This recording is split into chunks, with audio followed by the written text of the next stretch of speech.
மீனாட்சி திருக்கல்யாணம் பார்க்க வந்தேன்.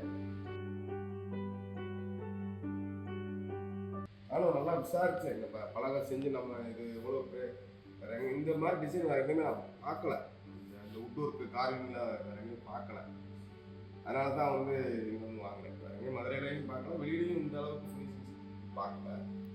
பிடிச்சிருந்துச்சு, வாங்க இது ஒரு சக்திக்கு ஏற்பட்ட விஷயம் தான் இருக்குது.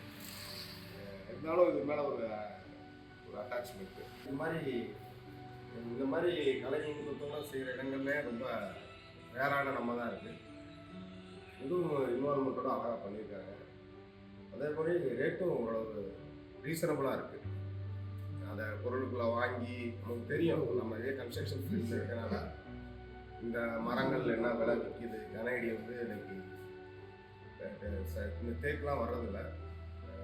நிறையா தேக்கு, நைஜீரியா தேக்கு, வேறு என்னென்ன கண்ட்ரி தேக்கெலாம் வருது. அந்த தேக்கே வந்து கனேடி 550 ரூபா வந்துடுது. அந்த தேக்கோட கம்பேர் பண்ணும்போது அந்த குவாலிட்டியும் காசுலாம் இருக்குது.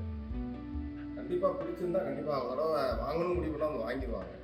அந்த அளவுக்கு உங்களுடைய அணுகுமுறையும் விளக்கம் சாரோட ரொம்ப ஃப்ராங்காக பேசுகிறாரு.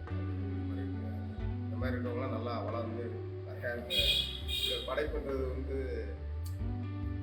கலை சம்மந்தமான படைப்பு வந்து பண்ணுறது ரொம்ப கஷ்டம். இன்றைக்கி லேபர் அவங்க இந்த மாதிரி ஊழியர்களே கிடைக்க மாட்டேங்கிறாங்க செய்கிறதுக்குலாம். மிஷினரிஸ் வச்சு செஞ்சாலுமே அதுக்கான ஃபினிஷிங் பண்ணுறதுக்குலாம் இன்றைக்கி இருக்க லேபர்ஸ் வந்து அவ்வளோ கஷ்டமாக இருக்குது. ஆனால் அதில் இவங்க நிறையா பண்ணி இன்வெஸ்ட் பண்ணி வச்சுருக்காங்க. அவங்களுக்கும் இந்த நேரத்தில் வாழ்த்துக்களை உண்மையிலும் வளரணும் வாழ்த்து தெரிவிச்சுக்கிறேன்.